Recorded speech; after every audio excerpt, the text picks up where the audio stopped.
kalau dokter-dokter bedah itu orangnya sadis-sadis ya. Soalnya kan mereka kalau melakukan tindakan itu pasti mengiris atau membelah tubuh kita. Gimana itu? Apakah memang benar ya? Yang ada di tubuh dalam bentuk pertumbuhan, benjolan ya, atau pertumbuhan yang tidak normal, itu biasa kita kenal dengan sebagai istilahnya tumor. Tapi membelah untuk mengobati. Ya, kurang lebih seperti itu. Sekedar meremas ya, takutnya tidak ketemu juga. Nah, itu dia. Nah, ini yang perlu. Gimana tekniknya?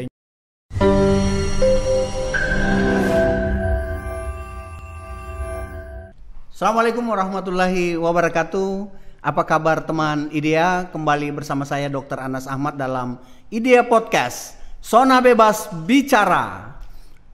Pada kesempatan hari ini, alhamdulillah kita kedatangan seorang narasumber, ya bukan lagi perempuan, tetapi ini seorang laki-laki yang kita kenal sebagai Dr. Suryadi Nurdin ya. Apa kabar Dr. Suryadi Nurdin? Alhamdulillah. Baik. Ya, selamat datang di studio podcast kami, dan ini adalah merupakan sesuatu yang luar biasa. Kami mengapresiasi kesediaan saudara Dr. Suryadi Nurdin untuk hadir. Oh ya, Dr. Suryadi, nama lengkapnya kan Dr. Suryadi Nurdin ya. Iya. Tetapi teman-teman banyak menyebut sebagai Dr. Alex. Itu gimana ceritanya itu? Kenapa Dr. Suryadi dipanggil Dr. Alex itu? Wah, ini masuk durasi atau tidak? Jadi begini, kalau mau diceritakan cukup panjang. Ya. Karena sebenarnya itu nama kecelakaan. Ya. Oh, kecelakaan ya? Iya. Kecelakaan sejarah atau apa nih? Kecelakaan sejarah. Sedikit seperti itu. Ya. Jadi saya sebenarnya teman-teman itu panggilan masih zaman SMA dulu. Jadi zaman SMA sampai masuk kuliah sebenarnya enggak mau dipanggil itu lagi karena ada komplain dari keluarga di rumah. Kenapa sering nelpon cari nama ini padahal enggak ada. Dan mereka sendiri enggak tahu. Tapi lama-lama karena ketemu teman SMA di tempat kuliah dipanggil lagi, akhirnya ya akrab lagi gitu. Sampai hari ini. Ya. Jadi hari ini kita panggil Dr. Alex atau Dr. Suryadi? Ya, boleh dua-duanya. Oh, boleh dua-duanya. Baik. Okay. Dr. Suryadi ya. Aktivitasnya selama ini apa ini? Ya, boleh disampaikan ke kita kegiatan sehari-hari seperti apa gitu? Ya, sehari-hari sebagai praktisi klinis, sebagai ahli bedah. Ahli bedah? Yes. Iya. Di rumah sakit mana kalau boleh tahu Dr. Alex? Sekarang yang primer itu saya fungsional di Rumah Sakit Umum Daerah Baru. Ya. Tetangga kita di sini. Iya. Kemudian ada juga kegiatan lain, kegiatan di luar dari sebagai dokter begitu. Oh iya. Iya, kalau boleh tahu apa itu aktivitas di luar dokter? Ya, sedikit. Jadi petani porang kah? Atau peternak burung walet atau apa? Ya, mirip-mirip seperti itu, kurang lebih seperti itu. Luar jadi biasa sedikit ya. ada berkaitan dengan agrobisnis begitu. Ya. Jadi Dr. Suryadi dokter ahli bedah ya? Ya. Berarti banyak duit berarti ya dokter bedah? Oh, saya kira kalau bicara soal duit itu relatif ya. Kemudian sebenarnya bukan ukuran seorang kita profesi sebagai dokter, ukurannya kalau saya pribadi ya bukan ukuran duit atau apa, tapi terlebih kepada kepuasan pekerjaan. Pekerjaan. Pekerjaan menjadi sebuah sudah mendarah daging seperti itu ya. Uang kalau memang ada uang ya datang belakangan, alhamdulillah. Berarti itu bukan prioritas ya. Bukan prioritas. Yang paling penting kepuasan pekerjaan. Berarti memang Dr. Alex hobinya bedah membedah ya. Yes. Gimana rasanya membedah orang, membuat orang luka gitu? Gimana rasanya? Ya awalnya juga dulu kan waktu masih pendidikan waktu masih pertama pendidikan dokter ya lihat-lihat begitu, masih belum ada keberanian masuk, kemudian masuk pendidikan bedah. Ya awalnya namanya step by step, learning by doing, ada kurva pembelajaran. Awalnya juga ya segan-segan juga, tapi lama kelamaan makin banyak kayak kasus, makin ya sudah terbiasa juga. Ada orang yang ya nggak tahu ini serius apa tidak ya, selalu menyebutkan bahwa kalau dokter-dokter bedah itu orangnya sadis-sadis ya. Soalnya kan mereka kalau melakukan tindakan itu pasti mengiris atau membelah tubuh kita. Gimana itu? Apakah memang benar ya? Saya kira tidak selamanya yang mengiris itu sadis. Bisa saja sadisnya dokter orang lihat itu sebenarnya ya bentuk kasih sayangnya bedah. Karena kasih sayang ya. Iya, kasih sayangnya dokter bedah karena menyembuhkan orang ya dengan alatnya dia, dengan pisau. Berarti dokter bedah itu mengiris atau membelah untuk menyembuhkan ya. Oh, kita punya logo ahli bedah itu logo pisau.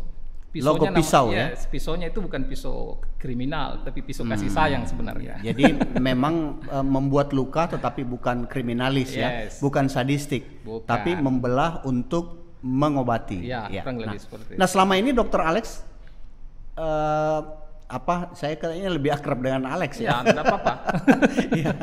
Ini selama menekuni profesi sebagai dokter bedah, kasus-kasus apa yang paling sering dokter tangani? Sebenarnya begini, kalau kasus bedah, saya kebetulan profesi saya bedah umum, jadi kasus yang banyak dilakukan itu yang terkait dengan bedah, karena bedah umum ya dari kepala sampai ujung kaki seperti itu. Ya terbagi dua, ada kasus yang sifatnya, yang paling banyak itu kasusnya emergensi. Yang paling dibutuhkan, paling sering terjadi di masyarakat kasus emergensi. Kemudian kasus-kasus lain juga yang selain emergensi, misalnya tumor ya. Yes, that's begitu. Tumor apa yang paling sering? Ya, kalau di masyarakat kita ya, sekarang ini paling banyak, khususnya kan setiap daerah juga mempunyai demografi berbeda dalam hal penyakit. Kalau di tempat saya sendiri, mungkin juga di tempat Dokter Anas di sini, yang paling sering itu seperti tumor-tumor jinak, tumor-tumor asal dari payudara dan sebagainya. Payudara? Ya, paling sering. Berapa banyak kasus tumor payudara yang kira-kira di antara semua penyakit-penyakit bedah yang ada? Kalau dalam sehari-hari ya, praktek sehari-hari, kasus tumor payudara sebenarnya itu ya kurang lebih dari totally case yang biasa kita lakukan mungkin sekitar 15-20%. Cukup tinggi ya? Cukup tinggi di antara seluruh kasus yang ada di rumah sakit. Nah, Dokter Alex, apa bedanya ataukah sama saja ya? Kalau orang menyebut tumor payudara atau kanker payudara, itu berbeda apa sama saja ya? Jauh, tentu beda. Kalau orang mengatakan tumor, itu sebenarnya istilah secara umum. Istilah secara umum itu tumor setiap yang ada di tubuh dalam bentuk pertumbuhan, benjolan atau pertumbuhan yang tidak normal, itu biasa kita kenal dengan sebagai istilahnya tumor. Dia abnormal, pertumbuhan tumor yang normal. Karena banyak juga benjolannya ya normal lah. Ya. Jadi benjolan yang tidak normal pada tubuh itu tumor ya. Kalau benjolan yang normal berarti bukan tumor ya. Banyak, mata kaki juga benjolan. Oh gitu ya. Nah kalau kanker sendiri apa? Ya kalau kanker itu ya lebih spesifik lagi, tumor yang mempunyai kecenderungan ke arah keganasan seperti itu. Jadi kalau tumor itu ada yang sifatnya jinak, ada yang sifatnya ganas. Jadi yang orang kenal dengan sifat tumor ganas, masyarakat awam kenal ganas, ya itulah yang kita kenal yang disebut dengan kanker. Yes. Ya? Berarti kalau tumor itu bisa jinak, bisa ganas. Tapi kanker sudah pasti ganas ya. Definisinya pasti ganas. Oh gitu. Nah, sekarang Dokter Alex, kita bicara konteks tumor dulu ya. Kita tidak bicara kanker dulu. Kira-kira apa yang menjadi penyebab sehingga kasus tumor payudara ini cukup tinggi ya di kalangan dokter bedah? Apakah karena faktor makanan atau apa ya?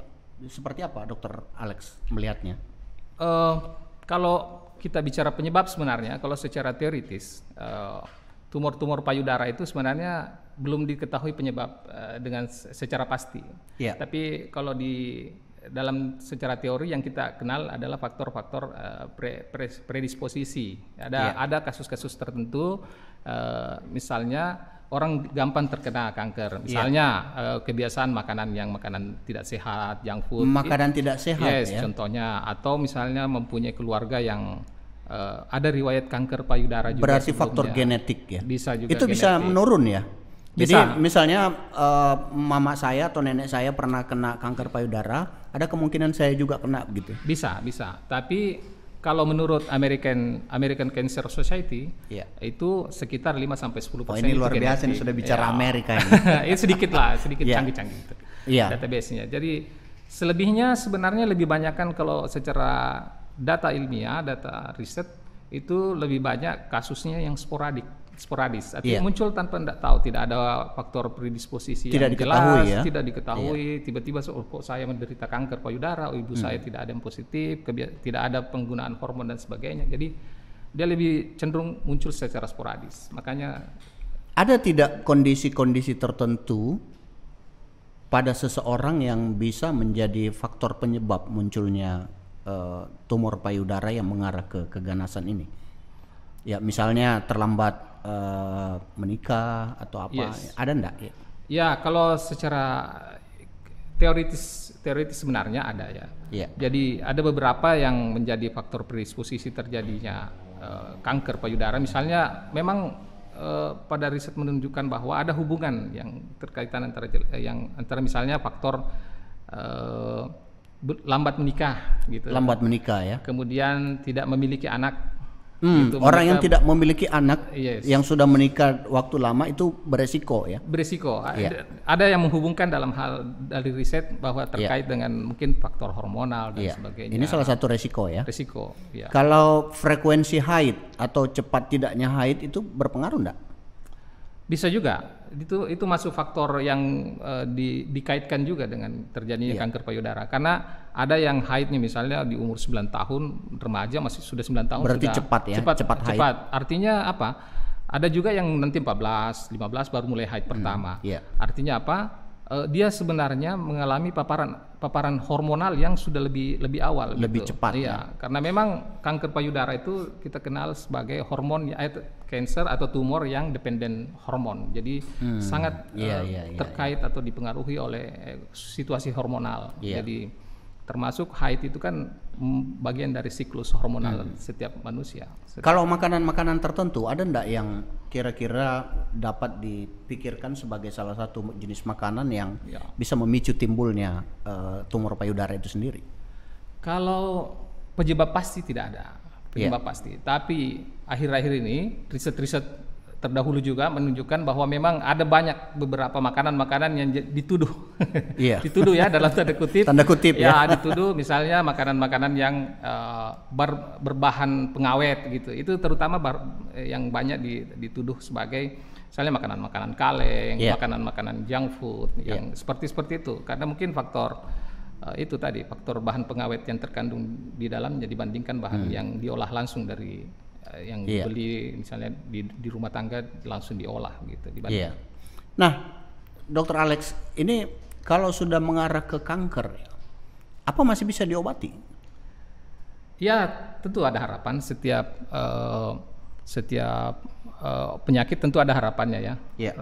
Rasulullah juga pernah menjelaskan bahwa Allah tidak menurunkan penyakit tanpa ada obat. Pasti ada obatnya. Mungkin masalahnya sekarang riset belum menemukan, para pakar belum menemukan. Tapi sampai hari ini ada harapan yang namanya pengobatan kanker. Tentunya dilihat juga dari dokter. Tingkatannya, tingkat keparahan tingkat keparahan. Karena ada juga, tapi tidak semua juga artinya bisa dia beri harapan. Tapi ada memang kasus yang sudah hopeless. Kita tidak bisa memberi harapan lagi. Intinya makin cepat dikenal, kemudian stadiumnya misalnya masih lebih dini, boleh jalan seperti itu, harapannya masih lebih besar. Oh, berarti kata kuncinya semakin dini tumor payudara ditemukan, pengobatannya semakin mudah ya, semakin bisa untuk disembuhkan. Ya, angka kuratifnya istilahnya. Angka kuratifnya lebih tinggi. Nah, persoalannya sekarang bagaimana kita melakukan deteksi dini pada tumor payudara ini? Bisakah saya di rumah tanpa harus ke dokter, karena ini kan bagian sensitif ya payudara. Dokter Alex kan sering bermain payudara, berarti karena setiap ada yang datang mengeluhkan payudara pasti dilakukan pemeriksaan ya. Bisa tidak kalau ada pasien yang malu-malu datang, apalagi wah dokter bedanya laki-laki, jangan deh saya cukup di rumah saja biar sembunyi-sembunyi saja. Bisa enggak saya lakukan pemeriksaan sendiri di rumah terkait dengan bagaimana upaya saya melakukan deteksi terhadap payudara ini? Boleh. Jadi justru di situ sebenarnya letak pentingnya setiap pribadi itu untuk melakukan deteksi dini. Deteksi dini itu bukan dimulai dari dokternya sebenarnya. Deteksi dini itu dimulai dari pribadi itu sendiri. Misalnya pada umumnya pada perempuan, laki-laki juga bisa sebenarnya. Pada perempuan melakukan ada yang kita namanya pemeriksaan payudara sendiri. Periksa payudara sendiri. Ya. Gimana caranya, Dokter Alex, melakukan pemeriksaan Apakah cukup diremas-remas atau ada tekniknya? Gimana tuh? Ya, ada tekniknya juga supaya tidak miss ya. Iya. Artinya kalau sekedar meremas ya takutnya tidak ketemu juga. Nah, itu dia. persoalannya. Nah, ini yang perlu. Gimana tekniknya? Ya, kalau tekniknya itu secara umum ada 2. Iya. Bisa dilakukan oleh perempuan ya, Iya. tentunya. Jadi biasanya dilakukan di depan cermin, tentunya Iya, depan iya, cermin. Bisa dalam posisi berdiri atau bisa dilakukan pada saat berbaring. Iya. Ya, pada saat berdiri ya silakan, misalnya lagi di kamar sendiri di depan cermin lebar, silakan. Dia bisa berdiri kemudian sambil menaruh tangan di belakang, Iya. begini, untuk mengencangkan otot, kemudian melihat, dievaluasi aja ada tumor padu kelainan di kulitnya, Ada benjolan atau tidak ada ya? benjolan menonjol, ada kulitnya yang agak lain seperti kulit jeruk pangkep. Iya. Oh iya, Ya. jadi kalau ada kelainan payudara yang bentuknya seperti kulit jeruk ya? Iya bisa, itu kita kenal itu sebagai suatu tanda ciri-ciri keganasan sebenarnya itu kalau ada ada seseorang menemukan kenapa kulit payudara saya seperti kulit jeruk ini. Berarti itu salah satu tanda ya? Sangat mengarah ke satu keganasan. Iya. Kita bisa pastikan hampir mengarah ke satu keganasan. Jadi jangan disembunyi-sembunyi kasus-kasus seperti itu. Dokter. Nah, apa yang mesti harus dicari seseorang pada saat melakukan pemeriksaan payudara sendiri? Benjolan kah, apa atau apakah yang lain-lain, cairan kah atau apa yang? Betul. Jadi selain sebenarnya bentuknya, dia harus lihat mulai dari bentuk payudaranya, membandingkan antara kiri dengan kanan, kemudian melihat kulitnya bagaimana, apakah ada perubahan dari warna kulit, ada kemerahan, ada puting yang misalnya kalau dipencet ya, salah satunya pada saat sadari itu selain tadi saya sambung tadi, selain di depan cermin, bisa juga dilakukan di kamar mandi sambil mengolesi sabun atau lotion di rumah, meraba sambil searah jarum jam misalnya seperti bentuk obat nyamuk bakar itu, bentuknya obat nyamuk bakar, ikuti sambil meraba apakah ada benjolan teraba atau tidak. Yes. Paling sering itu yang ditemukan kalau sadari ada benjolan, ada kelainan warna kulit. Kemudian yang sering juga setiap orang harus melakukan pijat pemencetan pada sekitar area puting. Area puting. Kalau ada cairan yang tidak normal, misalnya berwarna merah, kekuningan atau apa yang keluar, harus hati-hati. Bisa itu suatu tanda keganasan, bisa juga suatu jinak, misalnya ada kelainan di dalam saluran yang seperti papiloma dan sebagainya. Jadi ini ada beberapa nih yang saya tangkap tadi. Yang pertama kulit seperti kulit jeruk ya, kulit payudara seperti kulit jeruk. Kemudian ada cairan yang keluar dari puting ya, apakah itu berwarna keruh atau tidak. Kemudian ada benjolan yang besar ya, itu semua tanda-tanda keganasan ya. Nah, kalau hal-hal seperti ini ditemukan oleh saya misalnya dalam melakukan pemeriksaan, anggaplah saya perempuan ya, meskipun laki-laki ada enggak? Ada ya? Iya, di masyarakat itu banyak yang berpikir cuma perempuan yang kena kanker payudara. Justru laki-laki ada juga, meskipun ada juga ya. Iya, meskipun itu faktanya seperti itu. Tapi mitos di masyarakat itu laki-laki tidak salah. Itu laki-laki juga bisa terkena. Nah, kalau saya menemukan hal-hal seperti ini, baik laki-laki maupun perempuan, saya harus kemana untuk mencari pertolongan untuk dapat melakukan tindakan pengobatannya? Sepertinya gini, yang jadi persoalan di masyarakat awam kita, ini yang saya sering perhatikan selama jadi klinisi. Terkadang masyarakat kita itu, ini yang jadi titik poin sebenarnya dari pembicaraan ini. Sering masyarakat itu mencari informasi yang salah. Cari informasi yang salah. Jadi masyarakat kita gemar mengkonsumsi berita-berita hoax ya. Banyak itu beredaran di WhatsApp dan sebagainya, iklan-iklan tentang payudara kan banyak sekali, dan konten-konten gitu mungkin hanya 10% yang benar isinya, yang banyak. Jadi sebaiknya sebenarnya tidak melakukan kesimpulan sendiri. Kalau saya sarankan pada masyarakat khususnya, kalau ada kelainan yang dirasakan itu lain daripada yang lain, tidak ada sebelumnya, lebih baik mencari informasi ke yang tempat benar. Datangilah dokter yang terdekat atau dokter yang Anda percaya, misalnya dokter bedah ya, dokter bedah, atau pokoknya punya dokter keluarga silakan. Minimal cari informasinya pertama, jangan salah. Karena kapan mencari informasinya yang salah? Jangan ke dukun ya. Banyak sekali ke dukun. dukun. Jadi ada urutannya, Dokter iya. Anas. Jadi urutan yang paling sering itu ketika ada seseorang mencurigai dirinya ada masalah. Iya. Pertama dia mencari informasinya dulu ke orang lain, bukan ahlinya. Orang lain. Kemudian cari pengobatan alternatif. Selalu begitu. Betul, iya. Selalu hampir begitu. Iya. Alternatif, obat herbal dan sebagainya. Ke dukun. Nanti kalau sudah putus harapan semua ini tidak berjawab, baru ke dokter. Dan disitulah kita, akhirnya dokter juga sudah putus asa kalau karena sudah pasien datang sudah dalam kondisi yang sudah tidak bisa tertangani. Kadang sudah lanjut, kita modalitas kita sudah, tadinya masih bisa dioperasi, ini sudah tidak bisa dioperasi lagi. Jadi akhirnya masyarakat menjadikan kita sebagai sumber informasi terakhir. Dan sebenarnya padahal harusnya yang pertama yang pertama. Nah, Dokter Alex, kalau misalnya kita melakukan pemeriksaan payudara sendiri, tetapi kita tidak yakin dan memang tidak ada benjolan yang teraba di situ, yang ada cuma nyeri-nyeri, itu bisa tidak dideteksi bahwa saya ingin memastikan bahwa ini saya punya potensi tumor apa enggak ya? Ya, sering sekali yang datang di klinik, di klinik masyarakat datang dengan mengeluh nyeri saja pada payudaranya.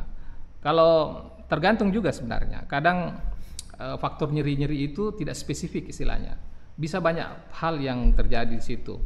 Misalnya bisa saja kram ototnya habis angkat berat dan sebagainya. Atau misalnya orang pada yang perempuan-perempuan yang usia muda, kita bicara perempuan aja ya karena dominan perempuan. Mungkin dia masuk fase siklus menstruasi.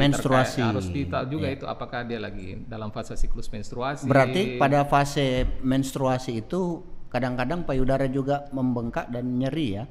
Iya, kadang juga. Berarti itu normal? Normal. Jadi pada fase premenstrual syndrome itu payudara mengalami mungkin yang perempuan merasakan lebih kencang, lebih terasa lebih berat. Mungkin itu faktor hormonal aja. Faktor hormonal. Tapi kalau ada sebenarnya seperti nyeri-nyeri, orang dalam istilah medis kita kenal mastalgia atau mastalgia, mastodynia istilahnya. Kalau saran saya misalnya mungkin awal-awal harus minum obat, dokternya mengevaluasi apakah minum obat anti nyeri biasa saja atau anti inflamasi biasa. Tapi kalau misalnya berlanjut harus ke dokter lah, dilakukan pengecekan lebih lanjut. Pengecekan lebih lanjutnya bisa macam-macam, mulai dari yang paling sederhana sampai yang paling canggih. Misalnya yang paling sederhana mungkin di rumah sakit di USG atau kalau di yang fasilitas yang sudah lengkap ada mamografi. Tapi kalau mamografi sendiri sebenarnya tidak terlalu disarankan pada usia-usia yang relatif di bawah 40. Masih muda ya. Bahkan American Cancer Society itu masih menetapkan rekomendasi di usia 45 tahun ke atas. Ada tertentu sih di bawah 45 kalau misalnya dia punya ada lesi-lesi sebelumnya yang mencurigakan. Jadi dia harus follow up setiap mungkin setahun, setiap 2 tahun seperti itu. Nah, ini menarik ya tentang kanker payudara. Banyak hal yang bisa kita edukasi memang ya ke masyarakat. Dari apa yang saya tangkap tadi dari Dokter Alex ini luar biasa, bahwa yang pertama paling penting adalah deteksi dini. Dan deteksi dini dapat dilakukan oleh diri kita sendiri di rumah ya. Nah, jika itu ada hal-hal yang kita temukan curiga, berarti pertama harus ke dokter bedah Cari informasi yang benar. Dokter bedah ya. Minimal dokter bedah atau di dokter umum atau dokter yang mungkin di pelosok ada dokter puskesmas. Nanti dokter puskesmas mungkin yang deteksi, memberi deteksi memberi arahan lebih lanjut seperti itu. Nah, ini Dokter Alex, ada fenomena yang berkembang ini di tengah-tengah masyarakat kita ya. Saya tidak tahu apakah ini tren ya, sebuah tren yang baru atau seperti apa. Ada beberapa masyarakat yang memang mungkin ingin tampil seksi ya, ingin tampil cantik di mata orang lain, sehingga ada upaya untuk memperbesar payudara dengan melakukan pemasangan silikon. Ini tentu kita bisa banyak di media-media. Banyak di berita-berita di mana beberapa orang yang memang untuk kepentingan tampil seksualitasnya sehingga melakukan pemasangan silikon pada payudara. Dari aspek medis seperti apa itu? Jadi begini, payudara sebenarnya kita sebelum saya jawab dari aspek medis ya dok, Sebenarnya begini, payudara itu kalau mau dilihat sebenarnya punya dua fungsi. Kalau saya istilahkan Dua fungsi. Iya, dua F lah. Iya. Dua F. Satu F fungsi. Iya. Jadi setiap wanita yang mempunyai payudara itu fungsinya ada sebagai fungsi utama seksual dan sebagai organ reproduksinya, bagian dari organ reproduksi, beranak, menyusui dan sebagainya. Yang kedua itu F kedua, fashion. Fashion ya, fashion dalam tanda kutip. Jadi fungsional dan fashion. Fashion. Ya? Fungsional Jadi, itu sebagai reproduksi dan fungsi seksual. Fungsi seksual. Ya. Kemudian yang kedua fashion. Ya, kan bagi sebagian Fashion, Padahal kan sebenarnya dia tertutupi ya. Ya, sebenarnya bagi sebagian ya, tidak semua juga, karena ada iya. juga masyarakat kita yang punya nilai yang itu bagian dari yang tidak boleh ditonjolkan. Ya, tetap juga ada sebenarnya minimal untuk pasangannya kan. Nah, minimal untuk betul, pasangannya betul, fashion. Betul. Jadi sebenarnya itu ikon bagi penampilan bagi seorang wanita. Jadi wanita kadang memulai kepercayaan dirinya dari penampilan itunya ya, payudara. Jadi tidak semua juga masyarakat, tapi mungkin kecenderungan di masyarakat ya perkotaan yang membutuhkan penampilan seperti itu menjadikan payudara sebagai organ yang yang perlu dipermak tanda kutip. Baju kali dipermak. Ya. Nah, inilah yang menyebabkan banyak yang ingin membesarkan ukuran sehingga dia harus menanam silikon dan segala macam. Tapi dari aspek medis memang ada ya? Ada. Iya. Dari yang biasa saya melakukan, sebenarnya teknik ini juga perlu yang saya sampaikan ke masyarakat, karena saya biasa lihat juga sendiri di iklan-iklan di Instagram, di Facebook dan sebagainya, di media sosial itu banyak iklan yang tentang memperbesar payudara. Saya kira Dokter Anas tahu lah. Kalau laki-laki kan urusannya ke Maerot gitu ya. Tapi perempuan banyak juga ya. Jadi iklan memperbesar mulai dari yang bentuknya krim, apalagi makanan dan sebagainya. Kemudian tentunya kalau yang di iklan-iklan itu bukan melalui tindakan operasi, tidak pernah, jarang saya lihat melakukan pengiklanan ke operasi. Tapi kalau yang lain misalnya krim, pembesar payudara, apalagi suntikan pembesar payudara, makanan apa dan sebagainya, suplemen tertentu, ya ada. Tapi overall sebenarnya ada yang banyak hoax juga, tidak didukung bukti ilmiah, Dok. Ya. Berarti dari aspek medis memang ada tindakan yang bisa dilakukan untuk memperbesar payudara dengan upaya-upaya medis yang memang bisa dipertanggungjawabkan ya. Bisa. Itu ada enggak dampak negatifnya yang bisa didapatkan oleh seseorang yang melakukan hal-hal seperti itu? Sebenarnya yang berkompetensi untuk melakukan tindakan breast augmentasi istilahnya. Kalau di luar negeri berkembang itu, Dokter. Kalau di kita belum. Kalau di negara-negara seperti mungkin Korea, Brasil, Amerika atau Eropa, mereka sering melakukan tindakan-tindakan, meminta untuk melakukan tindakan itu untuk itu ya tadi, memperbaiki kepercayaan dirinya dengan implantasi silikon. Memang betul ada silikon ditanam, dan biasanya kalau yang mempunyai kompetensi itu lebih lanjut itu dokter bedah plastik. Dokter ahli bedah plastik. Iya. Ya, kalau selebihnya yang lain misalnya yang ditawarkan untuk memperbesar payudara, memang banyak sih. Saya biasa sendiri nonton di iklan-iklan dan sebagainya, itu tadi krim ya. Tapi overall sebagian masih tanda tanya sebenarnya dari segi ilmiah, apakah punya basic ilmiah atau tidak. Tapi ada satu yang menjadi catatan, ada makanan tertentu yang konon ya. Ini masih debatable katanya. Makanan yang mengandung fitoestrogen. Fitoestrogen. Katanya itu bisa memicu pertumbuhan payudara. Fitoestrogen ya nanti dicarilah. Apa-apa yang banyak mengandung. Contohnya kayaknya kacang-kacang kedelai gitu. Kacang ya. Kacang, wijen, apa dan sebagainya. Ada beberapa makanan yang mengandung fitoestrogen itu. Nah, ini yang menarik juga ini. Ada beberapa fenomena saya melihat ada laki-laki juga yang memiliki bentuk payudara yang besar ya. Itu normal apa suatu penyakit itu? Bisa normal, bisa penyakit. Oh ya, kapan kita sebut normal dan kapan kita sebut dia penyakit? Kalau laki-laki punya payudara besar bisa saja karena faktor kegemukan ya. Mungkin obesitas itu normal, artinya mengikuti indeks massa tubuhnya yang ikut bertambah juga, Dok. Kalau yang tidak normal bisa saja itu bagian dari indikasi ada penyakit lain. Ada penyakit Ya, lain. contohnya misalnya ada kita kenal dalam istilah medis sirosis hepatis atau ya salah satunya sirosis hepatis. Sirosis hepatis yang itu kelainan di hati. di hati yang Iya. efeknya kelihatan atau menggunakan obat-obat bisa juga. Ada Obat-obat tertentu. Ya, obat-obat tertentu paling sering kasusnya misalnya obat-obat yang terkait dengan obat-obat psikiatri yang konsumsinya long term lama Iya. begitu mengkonsumsi akhirnya efeknya ginekomasti. Ginekomasti. Istilahnya terjadi pembesaran payudara karena indus oleh obat-obatan. Berarti itu penyakit ya? Biasanya ada yang dihentikan obatnya. Iya. Kalau misalnya yang obat berhenti dikonsumsi mungkin pelan-pelan dia akan turun juga. Tapi kalau yang terkait dengan macam penyakit sirosis, penyakit kronis seperti itu ya dia mungkin akan menetap juga. Iya. Seperti itu. Nah, ini yang menarik untuk kasus tumor payudara pada Iya. laki-laki.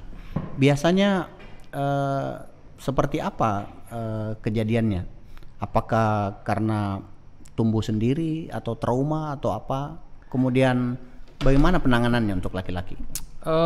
Kalau tumor payudara laki-laki sebenarnya proses mekanismenya terjadi itu sama juga sebenarnya dengan perempuan. Cuma kan yang membedakan antara organ payudara laki-laki dan perempuan itu dalam hal jumlah kapasitas jaringannya ya. Perempuan punya jaringan lemak di bawah kulit, kemudian ada jaringan kelenjar payudara, kemudian ada otot di bawahnya. Laki-laki juga begitu. Iya. Cuma jaringan payudaranya pada laki-laki itu umumnya jumlahnya sedikit. Kemudian dia tidak berfungsi.